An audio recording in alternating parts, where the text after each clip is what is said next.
ويسر لي أمري واحلل عقدة من لساني يفقهوا قولي.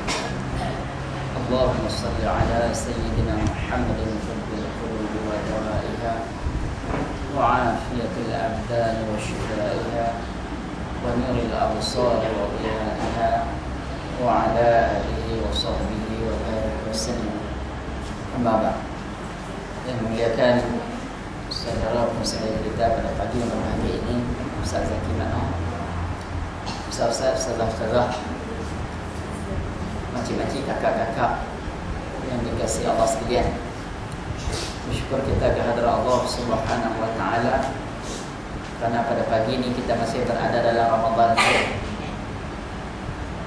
yang mana Ramadan terakhir, bukan Ramadan terakhir, Jumat terakhir untuk Ramadan tahun ini, yang merupakan hari penghulu segala hari dan hari yang terakhir dalam Ramadan Jumat, kan? Yang teramat besar dia punya double dalam Ramadan Jumat terakhir dan hari yang paling mulia penghulu segala hari. Maka seronok kita baca Hizib Nawawi tadi, banyak kita berselawat kepada Nabi sallallahu alaihi wasallam. Walaupun nak mari tadi ada yang sentiasa berselawat kepada Nabi sallallahu alaihi wasallam dan ada yang tak dan, tapi dalam majlis ni kita dan berselawat kepada Nabi sallallahu alaihi wasallam, yang mana man shalla alayya marrah sallallahu alaihi ashra. Sekali kita berselawat ke atas junjungan Nabi Muhammad sallallahu alaihi wasallam, Allah Taala berselawat ke atas kita 10 kali. Saya sebenarnya suka bercakap dari sudut, bukan sudutnya beberapa kali, tapi nak banding apa yang Allah Taala sediakan untuk kita di akhirat. Kepada mereka yang cintakan Nabi sallallahu alaihi wasallam,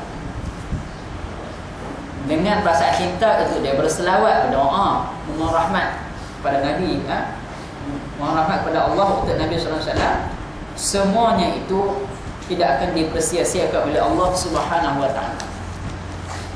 Itu hak kita sebut. Hak kita main duduk ni juga tanda kita cinta kepada Nabi sallallahu alaihi wasallam, sebab Nabi mewarisi ilmu, dan majlis ilmu di antara semulia-mulia majlis di sisi Allah Subhanahu wa taala.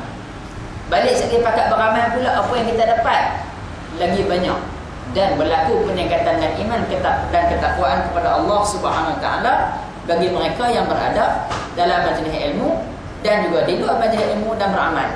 Kalau dapat majlis ilmu, di luar tak beramal, tak apa lagi, nanti senang-senang dia beramal. Tapi kalau balik hadir majlis ilmu, mujahadah mai, sabar duduk dalam, balik lagi sabar taat buat benda yang kita belajar sampai ke akhir hayat kita istiqamah, yang tu kita sabar sat. Tunggulah insya-Allah bila sampai di akhirat kelak esok, mudah-mudahan segala yang kita buat ni ikhlas lillahi ta'ala, semuanya pakai nak terima hadiah esok. Dapat nak terima hadiah yang tidak terfikir kita bagaimana besarnya hadiah yang Allah Ta'ala nak sediakan. Dan ni kalau kata hadiah cukup mah, kata ambil dalam sebiji pun tak boleh nak lawan, kan? Tak boleh nak lawan. Dan ni saya fikir banyak-banyak, fikir macam mana aku nak cari bagi dapat banyak hadiah. Hadiah paling besar, pertamanya diampunkan dosa, yang keduanya dimasukkan ke syurga, yang nombor satu sekali melihat wajah Allah Subhanahu wa taala dan syurga. Yang itulah, ya, tak boleh nak bayang lah. Kalau turun ke dunia bidadari pakat mati pingsan belaka orang lelaki tersangat cantik yang bidadari, itu baru makhluk dia. Bagaimana jika kita dapat melihat Allah Subhanahu wa taala? Subhanallah. Baik, berdasarkan kepada pengajian kita ilmu tauhid ni, ini adalah jalan-jalan untuk kita mempertahankan bagaimana akidah kita, supaya apa yang amal kita buat sebelum ini tidak hancur dan berderai begitu saja. Kita mengaji tauhid, pertahanan, mengaji tasawuf, penyucian, mengaji fiqh, pembinaan. Hak tu yang kita nak. Jadi kita jalan serentak, kelas paksi kita ada belakang mata pelajaran ni, dan insya-Allah sepanjang kita mengaji, kita dapat sikit, kita pegang sikit, kita amal sikit, kita zikir sikit, amal-amal jadi banyak yang kita tak perasan, rupanya kita duk himpun. Contohlah, baru ni lepas gunting rambut, balik-balik sikat. Lepas gunting rambut tu balik-balik, mandi-mandi sikat, dia kata, lah ubat aku makin banyak. Lama tak tengok. Bila ubat makin banyak tu faham-faham lah. Maknanya kalau duk galik lagi, dengan petanda-petanda dan peringatan Allah, maka rugilah kita. Duk alik-kalik pergi sana, pergi sini, pergi sana, pergi sini. Orang punya anak makin besar, seorang dah terlepas dah sekolah rendah, dah sekolah menengah. Ni hadap berjalan lagi ni. Hari-hari pergi sekolah atas, kadang-kadang nak ajak ngaji pun tak dah, nak didik mereka pun tak dah. Kita didik orang, mudah-mudahan orang lain boleh didik anak kita sama-sama tulen didik. Jadi insya-Allah tajuk hari ini adalah tajuk beriman kepada Nabi dan Rasul.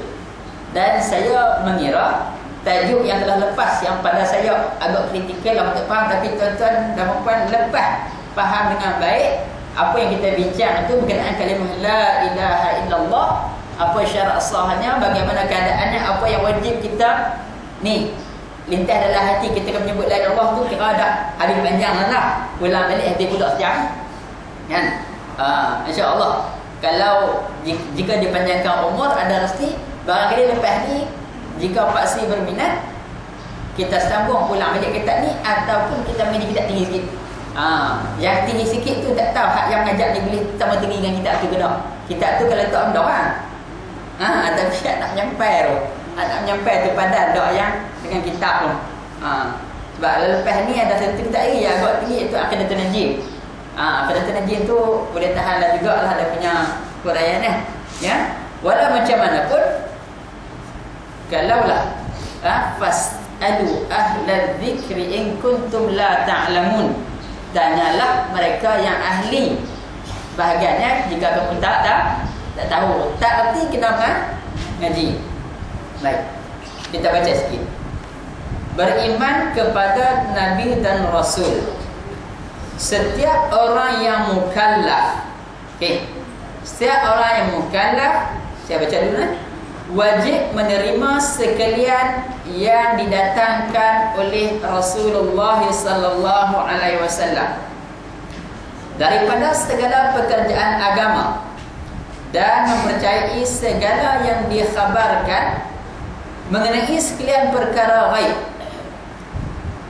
Ia wajib beriman kepada sekalian Rasul dan sekalian Nabi secara ijmal, iaitu dengan mengiktikadkan bahawa Allah mempunyai beberapa banyak Rasul dan Nabinya alaihi wassalatu wassalam.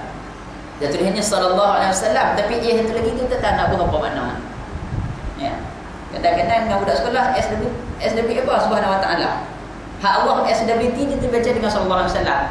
Ni kadang-kadang budak-budak lah ada waktu tak jadi lah. Baik, jumpa lagi muka surat. Jumpa dah, alhamdulillah. Okey, baik. Kita pergi satu-satu. Setiap orang yang mukallaf. Apa maksud mukallaf? Iaitu orang yang dibebani kewajipan syarak. Kan? Ustaz Adi dah tunjuk dah hukum syarak kan? Hukum syarak ada berapa? Hukum syarak ada berapa? 5. Wajib, sunat, harus, haram, makruh. Makruh, haram. Haram makruh boleh lah sesuai ke mana pun. Jadi cukup 5. Okey. Jadi bila sebut mukallaf, orang yang dibebani dengan tanggungjawab syarak, setiap syariat yang turun tak lari daripada 5 perkara ini ke atas kita. Sama ada suruh tu suruh buat, atau suruh tu suruh tinggal.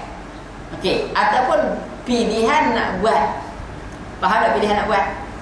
Maksudnya kalau suruh buat, ada kalau suruh tu melibatkan wajib, ada kalau suruh tu suruh melibatkan sunat, ada kalau pilih buat. Pilih buat ni boleh atur, nak makan banyak, nak makan sikit, tak makan, nak puasa. Saja-saja nak puasa. Boleh juga. Tapi kadang-kadang orang di hospital terpaksa puasa, kadang-kadang terpaksa bayar puasa. Kan? Boleh pilih. Baik. Seterusnya, wajib apa? Disuruh tinggal. Disuruh tinggal tu apa? Tinggal pada suruh jangan buat yang dilarang. Dia panggil apa? Talabut tarki. Tuntut tinggal yang dilarang. Sama ada yang suruh tu suruh sampai pangkat haram, atau suruh tu sampai pangkat sekadar makruh. Okey, baik. Jadi mukallaf. Maka syarat nak jadi mukallaf apa dia? Yang pertama Islam. Yang kedua Aqil balik. Aqil Balik.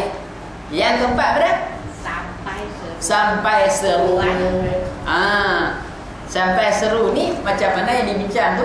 Seandainya orang kafir dari nisbah kewajipan beriman dengan Allah, dari segi kewajipan beriman dengan Allah, bila orang kafir kita suruh ajak dan telah ajak dia untuk beriman dengan Allah, kalaulah dia tak mau, dengan kata lain tak dapat hidayah lagi dan dia tahu benda tu, maka kewajipan kita berdakwah kepada dia sudah selesai. Tapi boleh diulang ajak dengan penuh hikmah, dan seandainya dia tolak kita punya ajakan kita, dia menanggung di sisi Allah Ta'ala dengan sebab menolak dakwah kita. Tapi sekarang ni itu dalam konteks beriman dengan Allah. Barangkali mukallaf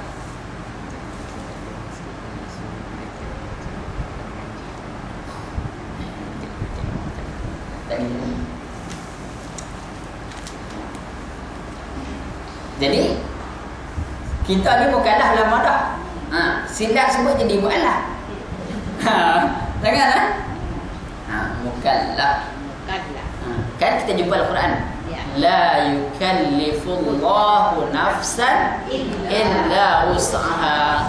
Semua tahu makna dengan la yukallifullahu, Allah tidak membebani nafsan, sesuatu individu itu, satu diri itu, illa wus'aha, setakat mana dia mampu buat. Sebab itulah kalau jika ditakdirkan kita dapat apa-apa satu daripada Allah, hak itulah padan untuk diri kita. Kadang-kadang dia bagi kita anak ramai, padan sedang sihat, dapat banyak anak. Kadang-kadang dia tak bagi langsung. Kadang-kadang dia bagi sikit, padan waktu nak boleh benda lain banyak lagi, hak ni dengan anak-anak tak ada. Contoh begitu. Tapi kita tak boleh komen dah pasal apa Tuhan bagi aku anak sikit. Kira ada tu kira bagus dah tu. Ada juga nah. Baik. Jangan tak ada langsung. Kalau tak ada langsung buat macam mana kan? Yang tu bukan boleh kita orang kata apa? Buat kita ambil nah, kan? Saya teringat kata-kata satu Masmiyah, saya pernah cerita tu. Anak dia tu jatuh sungai, kena air derah, banjir hanyut.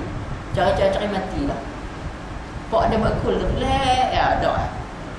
Tanya, tak sedih ke anak ni? Tak sedih. Dia kata nanti boleh buat lain. Ada orang asli tak ngaji cerita lain. Kita kalau jawab betul ke? Orang tengok kita banyak kali, ni betul kita kan? Baik. Seterusnya, itu baru mukallaf. Jadi wajib menerima sekalian yang didatangkan oleh Rasul. Kalimah yang kita nak tumpu apa? Wajib terima. Wajib terima. Bila sebut kerja wajib terima, apa yang Nabi bawa semua tak kira A sampai Z, terima dulu. Lepas tu nak amal, tengok hak mana suruh, hak mana larang. Yang penting terima dulu.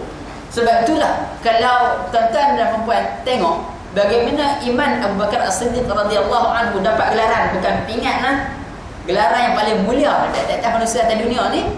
As-Siddiq bila dibawa ada cerita kitab Isra Mi'raj Nabi, kalau Nabi buat main cerita lebih daripada ni pun aku percaya. Tu hak bawah tak ada gitu. Yang ni terima dulu. Sebab tu kita kalau apa main mengaji, itu kelebihan mengaji.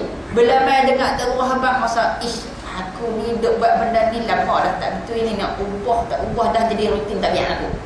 Tapi boleh ubah macam mana kita belajar kerana kita terima apa Nabi bawa. Sebab ilmu mari pada Nabi. Tapi kalau rasa nak tinggal sayang, yang tu kena fikir bagi dua. Terang mana iman aku sebagai seorang mukallaf. Baik. Menerima sekalian yang didatangkan oleh Rasulullah SAW daripada segala pekerjaan agama. Baik. Sekarang ni kita terima daripada Nabi segala pekerjaan agama. Kenapa dia tak sebut segala pekerjaan dunia? Dia sebut pekerjaan agama. Apa maksud agama? Kalimah agama tu kita nak bincang. Kadang-kadang kita pergi masjid lah, ada ceramah agama, ada program agama, ada forum agama dan sebagainya. Kalau kita nak terjemahkan agama, apa kalimah yang paling sesuai untuk kita letak? Setakat yang tuan-tuan dan puan faham dah, kita nak buat apa makna agama agama. Pergi mana? Pergi ngaji agama. Ngaji apa? Agama tu apa? Kalau dalam terjemahan bahasa Melayu, dia sebagai cara hidup. Jalan cara hidup itu dipanggil agama. Dan kalau ikut dalam satu kitab Arab tersebut, agama tu apa dia? Iqamatid din wa siyasatid dunyawi. Jadi dia katakan agama tu apa dia? Iqamatid din, mendirikan cara hidup menurut kehendak Nabi SAW.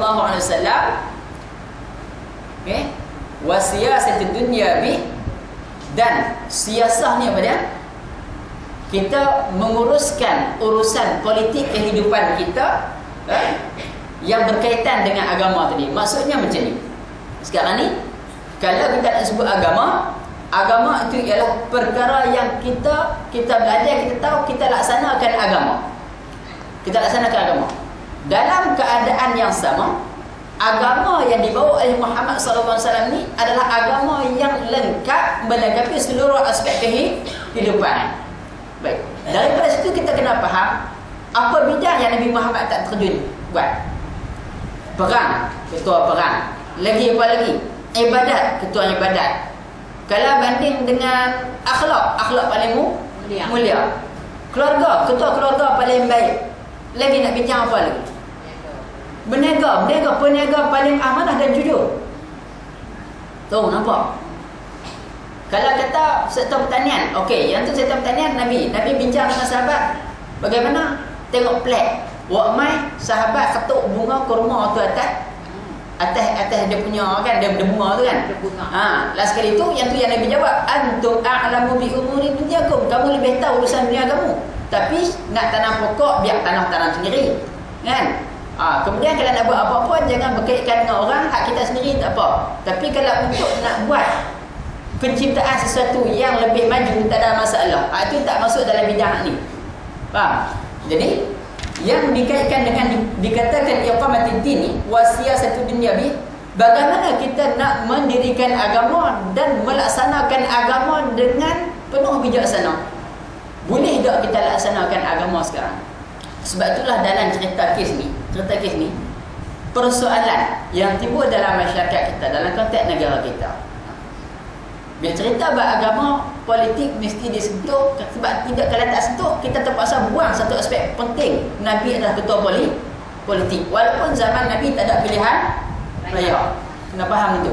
Nabi ketua pemimpin, ketua politik. Faham tak? Jadi nak bagi kat sini, saya bagi contoh satu benda kan? Yang mana tuan-tuan dan puan cuba ambil faham elok-elok supaya tidak salah faham terhadap apa yang saya cakap. Kan? Saya yang pernah berkursus sebagai penguat kuasa agama, pergi kursus seminggu di Teluk Batik, didedahkan elemen jenayah syariah kepada pegawai-pegawai kuasa, penolong-penolong kuasa yang ada kad. Memang dulu kerak lah nak tangkap orang. Baik. Bila dibentangkan satu-satu elemen, hampir semua elemen jenayah syariah khususnya negeri Perak, nak cari yang tepat dengan hukum syarak seperti yang disebut dalam Quran tu tak ada, hampir tak ada. Maksima denda 3,000, tidak boleh daripada 6 bulan penjara. Tu. Zina boleh bayar. Yang kita nak bayar azaniyatu wazani, dihukum pukul, tak boleh buat. Baik. Orang menarak macam tu juga. Sebab tak boleh lebih pada 6 rotan. Sebabnya Islam minta lebih. Hadul qadhaf, hukum paling tuduhan dalam Quran. Tuan-tuan yang mengaji semua faham lah ke? Orang yang melontar tuduh orang buat zina, buat jahat dan sebagainya, gagal mendatangkan bukti, wajib 80 rotan. Tak boleh buat juga. Jadi yang itulah maksud wasiyasatid dunyawi. Bagaimana nak melaksanakan agama? Perangkat individu, perangkat masyarakat, perangkat negeri dan perangkat negara. Bagaimana kita nak buat benda ni? Kalau dah kita perhatikan betul-betul, sewaktu berlaku soal jawab antara kami geng berkuasa ni dengan mereka yang di panel di depan, yang bahagian bijak undang-undang, kami tanya kenapa tak sangkut pun kaitan hak benda yang kita buat kuasa ni dengan hukum syarak. Panggil elemen jenayah syariah, tapi tak sangkut sikit pun. Kan? Dia kata apa? Mudah aja. Dia kata, tuan-tuan, masa tu ustaz tu ada 2 orang kot tu. Dia kata, tuan-tuan, ini sahajalah peraturan yang diluluskan untuk kami bergerak dan gunakan. Yang diluluskan Dewan Undangan DPR tahun 1997-98. Ini saja yang kami diberi kuasa untuk buat dalam bidang. Kami buat lebih daripada ni, kami kena. Maknanya kalau hakim pun, hakim dia habaq hak betul, tapi peraturan undang-undang takat ni. Encik kena denda 5,000 sebab berzina pada malam tadi. Contohlah. Adapun hak yang original punya hukum tak boleh dikacau. Yang ni lah ulama perjuangkan daripada dulu sampai sekarang, nak bagi hak tu bagi ada balik sebab duit 5,000 orang boleh cari. Kalau pendapatan dia sehari 25,000 macam Bill Gates hak orang kaya jutawan, hari-hari dia boleh berzina. Itu satu. Yang keduanya apa dia? Tidak adil kepada seluruh umat manusia. Contoh, yang zina tu satu perempuan muslimah, yang lelaki tu kafir. Dengan peraturan yang ada lah ni, hak yang kafir lepas bodoh saja macam tu lah, tak kena apa pun. Ni dari sudut undang-undang. Tak boleh buat apa. Susah. Kalau hak bawah umur, perempuan tu boleh gagah juga. Dari sudut apa? Boleh dakwa dirogul. Walaupun dia suka sama suka. Kan? Ada lah juga kata ada punya close cut Mahkamah Sivil tu. Jadi kalaulah benda ni berterusan, contoh minta maaf saya terpaksa bercakap dari sudut pernah berlaku di kawasan daerah, satu daerah di Kedah lah, tapi belah-belah sana-sana lah, bukan sini-sini kan. Okey, nak abang susah. Okey. Bila pemuda India mengorat budak perempuan Melayu dengan ambil hati dia, dengan layan habis sampai peringkat dah orang kata jatuh cinta dah. Lepas jatuh cinta ni boleh bagi apa saja. Lepas bagi apa saja terlanjur, maka hantar balik kat keluarga tolak perempuan. Bila keluarga tolak perempuan ni kan, kes tu pergi bawa mahkamah syariah memang amat memalukan. Sebab yang kenanya hak perempuan saja, lelaki terlepas. Satu. Yang keduanya, kesan daripada situ, bagaimana tidak adilnya hukum manusia ni. Okey? Baik. Lepas itu, apabila sudah terlanjur, keluarga tak mau terima, hang buat jahat, masa elok-elok anak dia nak keluar dengan siapa, dia tak mau tak jaga. Lepas dah terlanjur, dia buang. Bila keluarga buang, duduk dengan keluarga Hindu. Bila duduk dengan keluarga Hindu, Islamnya tak lagi India ni. Tak Islam lagi. Boleh tengok. Sekarang ni, mereka main sikit psikologi lah. You sekarang, you sudah rosak.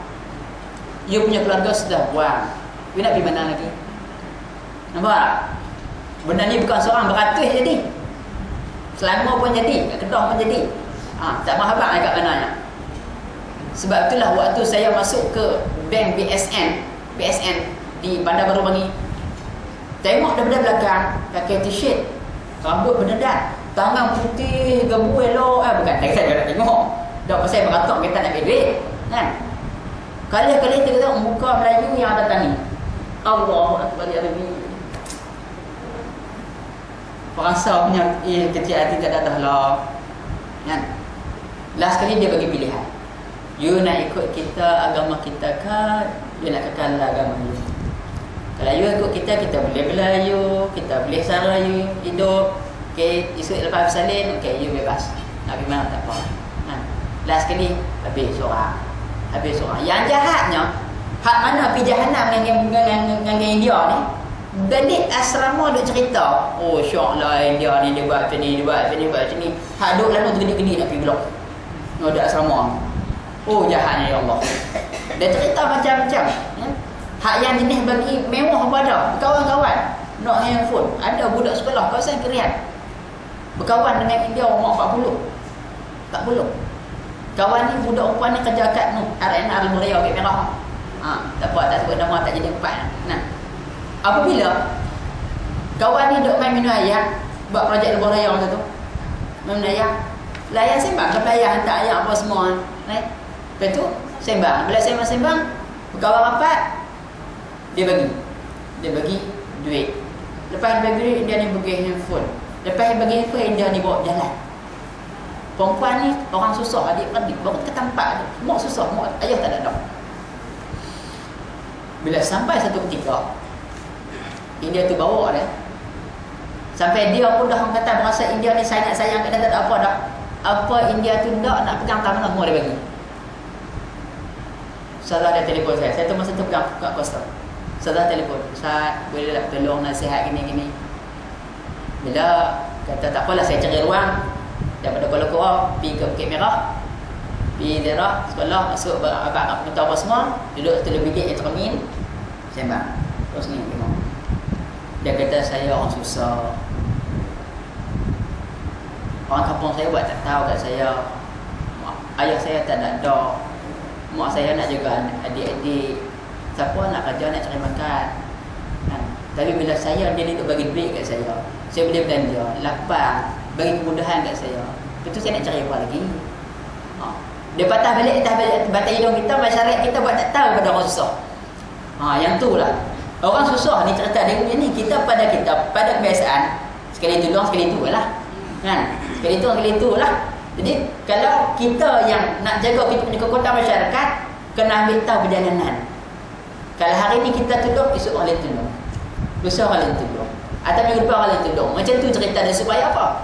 Dengan keadaan kesusahan yang ada pada masyarakat kita hari ni, sebab tu tak pelik kalau di England dia boleh jadi murtad Kristian ramai. Gereja ada belai. Tak apa, susah pergi gereja ambil barang. Pergi gereja ambil barang. Last kali bekat kat Indon kat Malaysia pun jadi kan. Tu cerita benda yang berkaitan dengan agama. Nah, abang bagi urusan agama kita, segala tuntutan agama kita kena terima dengan sepenuhnya tanpa kita buang satu pun. Kalau tak boleh buat semua, kita kena fikir macam mana nak buat. Baik, sambung lagi. Dan mempercayai segala yang dikhabarkan mengenai sekalian perkara ghaib. Maknanya wajib percaya apa yang Nabi cerita tentang perkara ghaib. Okey, dalam kita duduk macam ni, perkara apa yang ghaib? Cuba kongsi sikit dengan saya, yang kita kan tahu lah, ada satu cerita. Bila sebut benda ghaib tu apa? Alladzina yu'minuna bil ghaib. Orang yang beriman tu orang yang beriman dengan perkara yang ghaib. Ghaib tu apa dia? Pertamanya ghaib daripada pandangan mata kita. Ada ke tak ada? Sekarang ni kita tanya, Nabi ada tak depan mata kita? Tak ada kan? Nabi tak ada depan mata kita. Nabi telah kembali ke rahmatullah, telah wafat. Okey. Lah ni zaman sahabat nampak dan tidak ghaib, tapi akhirnya ghaib juga. Kan? Dengan kata lain saya sebut tidak ada di depan mata di antara perkara yang ghaib. Tak nampak di depan mata. Malaikat ada tak di kanan? Ada. Malaikat ada tak di kanan ni? Ada. Nampak tak? Tak nampak. Kita terhijab.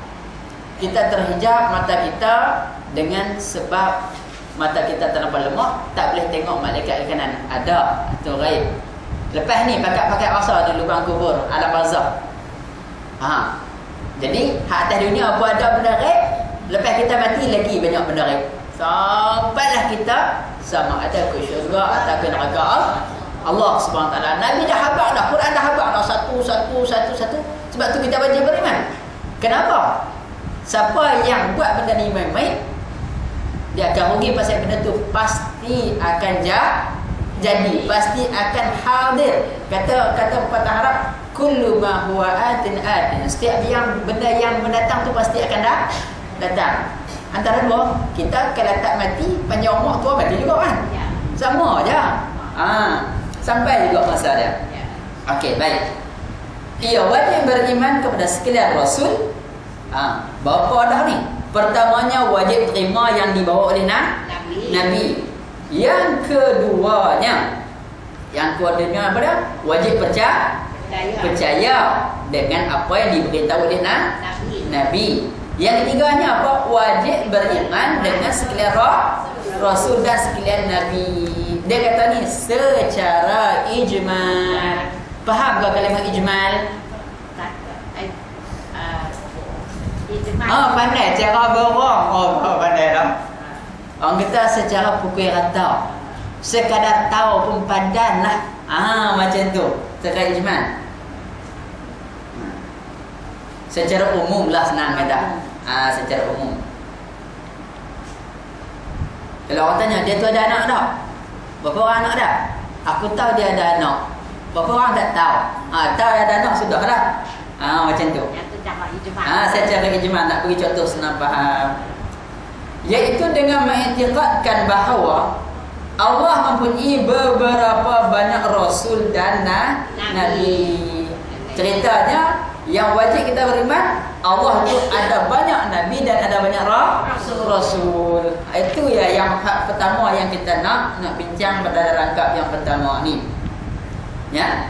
Tapi hak contoh yang saya cerita tadi, menerima dengan segala yang didatangkan oleh rasul itu satu benda berat tu. Satu benda berat baik. Janganlah kita dapat kami benda tu. Baik, tajuk seterusnya. Nabi dan Rasul serta bilangan mereka. Baik. Qaul yang sah. Qaul yang sah. Ada perkataan yang tak difaham sini? Qaul. Okey. Qaul itu maksudnya pandangan.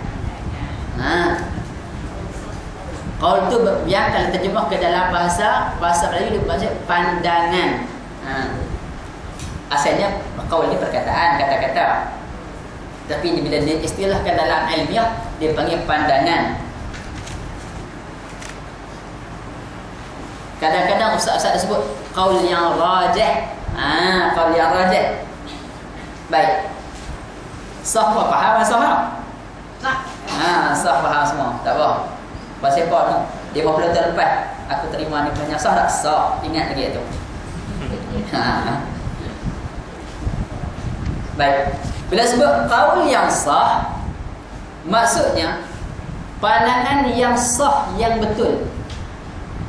Pandangan yang betul. Apa dia pandangan tu? Mereka tiada bilangan tertentu, seperti dikatakan bahawa Nabi-Nabi itu 124,000 dia. Kalau yang sah tiada bilangan tertentu. Nak abang bagi tu tu. Pasal apa? Ada yang kata jumlah Nabi-Nabi ni banyak mana? 124,000. Dan yang menjadi rasul di kalangan mereka ialah 313 orang. Jadi sekarang ni nak cari pandangan yang tepat, betul-betul angka tu tak adalah lagi dari sudut jumlah Nabi-Nabi. Hak rasul ni masuk dah lagi. Nabi dan rasul betul. Jadi kalaulah hak Nabi-Nabi 124,000, yang rasul-rasul pula ada berapa? 313 orang. Okey, baik. 20 ada titik tu. Titik lah.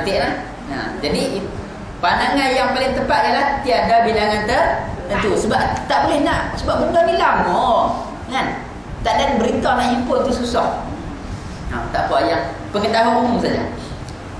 25 orang yang nama mereka disebut dalam Quran. 25 orang disebut dalam Quran. Inilah soalan yang saya kenal masa ketika tahun 4 di Al-Azhar dulu. Pensyarah saya tanya, Nabi ada berapa orang yang disebut dalam Quran? Saya bang 25. Cuba sebut ayat dia. Jam. Sebab ayat dia tak kena ayat yang saya kapal. Tu yang kalau tak boleh. Sebab pensyarah nak ayat Quran yang ada nama Nabi-Nabi tu. Kata minta maaf doktor, kata saya tak ngapal ayat ni. Tapi masa tu nasyid rahab saya tak ngapal lagi. Kalau masa tu saya ngapal nasyid rahab, lepas dia jawab. Okey, tengok 42. Dia kata apa? Nama mereka disebut di dalam Al-Quran, faedah segala nabi yang diittifaqkan. Diittifaqkan tu maksudnya yang dipersetujui. Bila guna istilah Arab saya kena tulang terjemah, tidak sampai sudah tak faham. Ya, diittifaqkan yang dipersetujui. Tulis dulu. Atas kenabiannya yang disebut di dalam Al-Quran itu adalah daripada zuriat Nabi Ibrahim. Maknanya 25 orang, 25 nabi yang disebut dalam Quran tu, semua tu dia adalah persetujuan ulama-ulama adalah itu adalah keturunan Nabi Ibrahim alaihissalam. Kecuali semua 25 kan? Ya. Okey, terima ada 25 zuriat Nabi Ibrahim yang bukannya. Yang bukannya apa? 5 orang. Kecuali 5 orang. Yang tu terkeluar daripada yang dipersetujui lah. Okey. Idris, Nuh, Hud, Saleh dan Lut. Ada 5 orang. Okey, saya ulang balik ayat tadi. 25 orang yang nama mereka disebut di dalam Al-Quran wajib dipercayai secara tafsil. Wajib percaya secara tafsil ni dia lawan kepada hak ijmal. Satu-satu. Satu-satu secara detail. Ya, dia kata wajib dipercayai. Maknanya sekarang ni kita kena wajib percaya 25 yang disebut tu secara satu-satu. Yakni apabila seorang itu ditanya, setiap orang daripada mereka, maknanya daripada nabi-nabi itu, bila ditanya tentang nabi-nabi itu daripada mereka tu, nescaya dijawab ia seorang rasul. Maknanya contohnya, saya tanya kepada tuan-tuan dan puan, siapa dia itu Nabi Adam? Dia adalah seorang rasul. Macam tu maksudnya. Bukan bererti menghafal sekalian nama mereka. Faham tak? Ada setengah orang bagi tahu Nabi dan Rasul-Rasul yang wajib dia kita ada 25. Siapa tak tahu dosa. Kitab ni dia habang dah kata. Tak wajib hafal tapi wajib tahu. Beza tak? Beza tak wajib hafal dan wajib tahu? Ada beza tak? Hafal lain, tahu lain tak?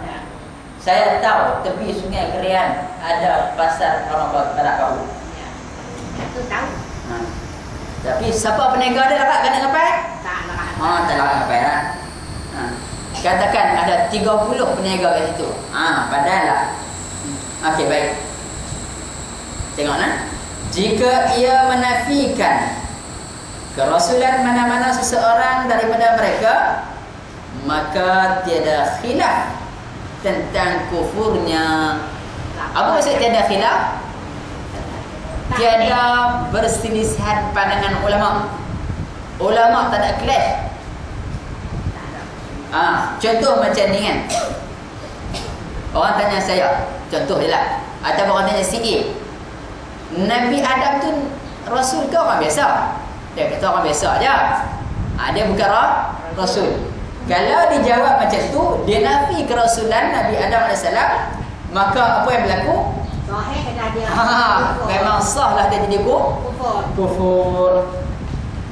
Nak bagi contoh senang nak faham.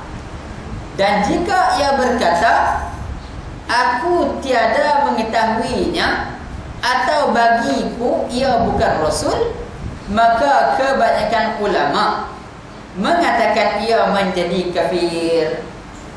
Lah ni aku tak tahu dia tu Nabi ke Rasul. Ia kena, faham tak? Ya. Sama juga standard dia. Faham? Tadi dia nafi.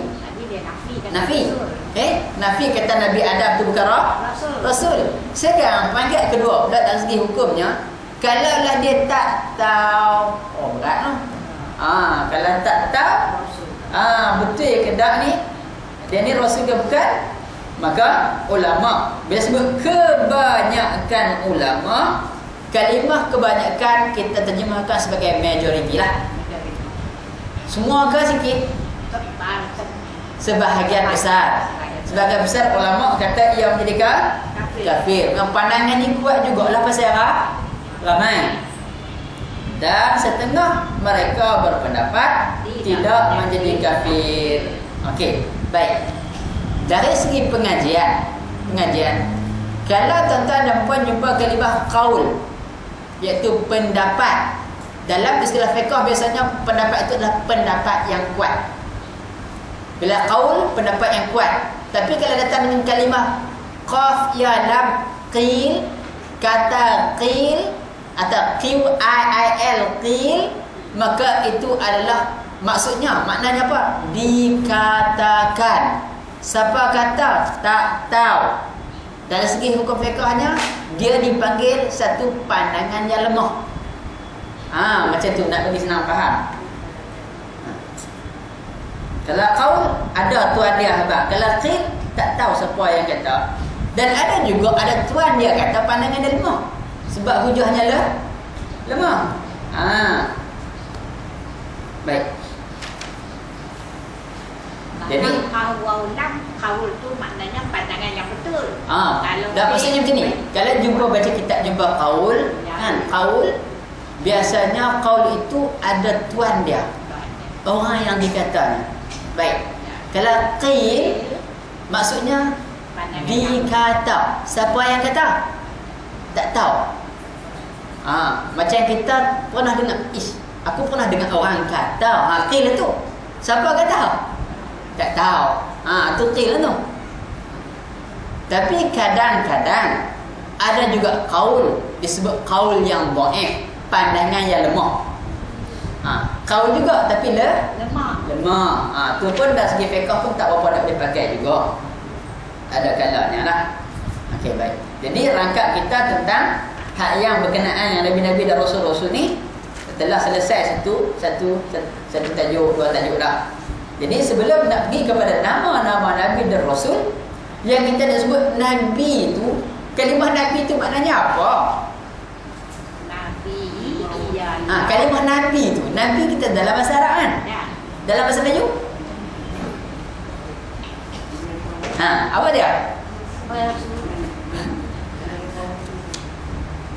Tu tanya Nabi, kalau tanya Rasul, Rasul pada jawab. Sebab apa dia ngapal? La ilaha illallah Muhammadur Rasulullah. Terjemahkan tengok. Tiada Tuhan yang berhak disembah melainkan Allah.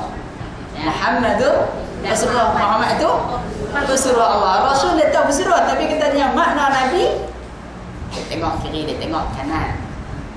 Nabi, naba, an-naba. Naba maknanya berita. Dari segi bahasa maknanya berita. Sebab tu nanti jika ada tajuk kat depan-depan ni, perbezaan Nabi dengan Rasul. Kadang-kadang kita tengok perbezaan kalimah Nabi dan Rasul. Sengaja saya buka kitab tempat depan ni. Apa dia Nabi, apa dia Rasul. Saya nak baca hak Arab sikit supaya saya tidak silap. Dia kata perbezaan antara Nabi dan Rasul, yang pertamanya Nabi. Kita baca ke Arab dulu. Wallazi awhallahu ilaihi bisyar'in biwasitati malakin aw dunahu wa lam ya'mur bitablighihi. Maksudnya apa? Dia kata maka Nabi itu, baca macam kita tua sikit lah. Maka Nabi itu ialah dia ialah auhallahu ilahi, Allah Ta'ala telah mewahyukan kepadanya. Allah Ta'ala beri wahyu kepadanya. Kepada siapa? Kepada Nabi. Bisyara'in. Wahyu itu wahyu syara'.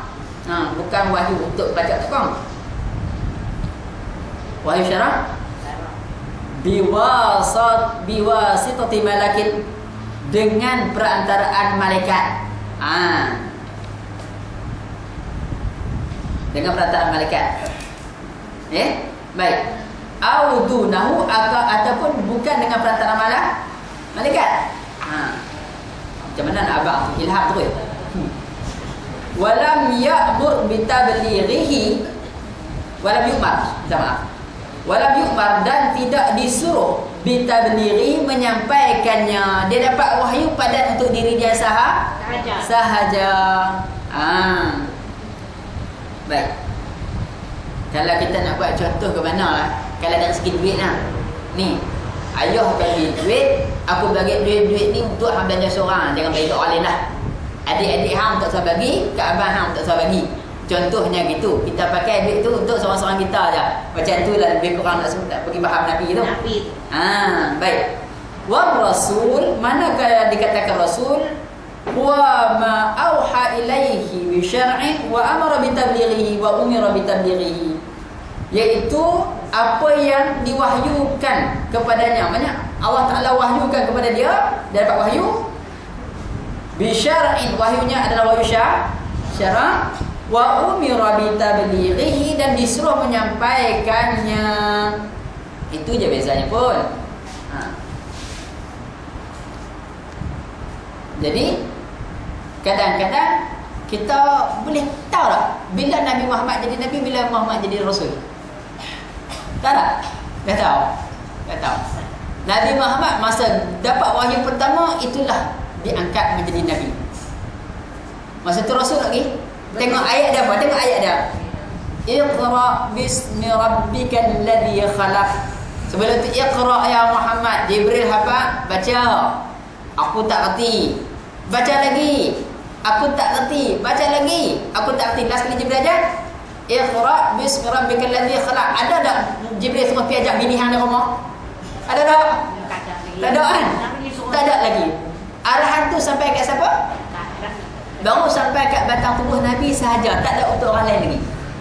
Itu status diangkat menjadi Nabi daripada orang biasa. Okey? Sudah ada wahyu. Yes. Lepas tu bila Nabi lari balik rumah, takut selimut, maka datang pula wahyu. Ada dua tu kan? Mana dua? Muzammil ke Mudaththir? Khilaf. Okey. Baik. Senang saya cerita dulu. Ada dua ayat Quran yang hampir sama surah yang. Satu surah Muzammil, satu surah Mudaththir. Ya. Wahai orang yang berselimut. Wahai orang yang berselimut. Tadi hak mula-mula dapat dah wahyu. Akad kena Nabi. Kemudian pergi pula ya ayyuhal mudaththir.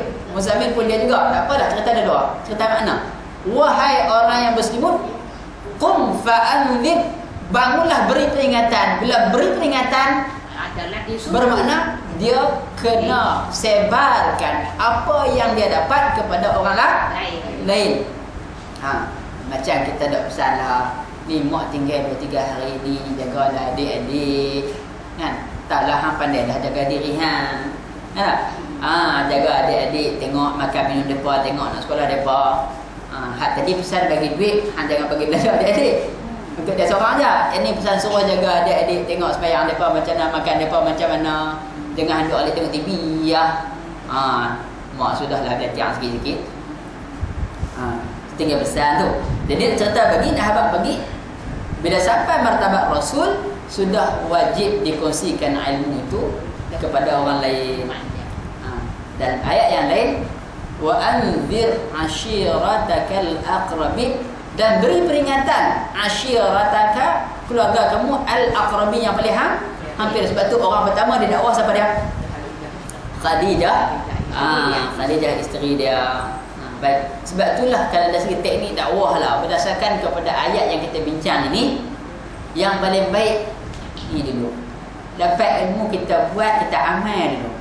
Lepas tu kalau ada lain ruang, tengok keliling kita, suami kita, anak kita, adik kita, sampaikan apa yang kita belajar. Sebab itulah peranan para sahabat dan tabi'in ridwanullahi alaihim. Depa duduk dalam majlis ilmu, balik depa tak ikhtiar. Depa sampaikan ilmu setakat mana yang depa dapat. Ya akhirnya Islam itu berkembang dengan rasa masing-masing aku rasa berkewajipan menyampaikan sesuatu daripada Allah Subhanahu wa taala. Balighu anni walau ayat. Baik. Jadi itulah di antara peranan yang kita kena ambil kira lah. Baik, saya nak berhenti dulu untuk yang perbezaan Nabi dan Rasul. Kita masuk pula nama-nama Nabi tadi. Baik. Nama-nama Nabi, ingat dah, saya nak share sikit. Ingat dekat Adam, Idris, Nuh, Saleh, Ibrahim, Lut, Ismail, Ishaq, Yaqub, Yusuf, Ayyub, Syuaib, Musa, Hadzul Kifli. Lagi? Daud, Sulaiman, Ilyas, Yunus, Zakaria, Yahya, Isa. Wal akhiru tu siapa dia? Wal akhiru tu bukan nama Nabi. Wal akhiru tu ayat hafal wal akhiru yang terakhir. Dia kapan nasyid tak tahu makna. Kira-kira tengok ada dia sampailah 24 wal akhiru 25. Akhiru wal akhiru Khatimu dapat 6. Anbiya dapat 7. Muhammad dapat 8. Woi, macam mana ada dapat 8? Tak. Yang tu telah jawab tak hati sangat. Tak apa. Ya. Wal akhiru yang terakhir penjudas kepada Nabi Muhammad al-Mustafa. Muhammad al-Mustafa. Nah, jadi itu 25 lah yang kita boleh belajar. Dalam nasyid habis dah 5 baris. Yang wajib kita. Sebab itulah kita ni dalam akidah Ahlussunnah wal Jamaah kan.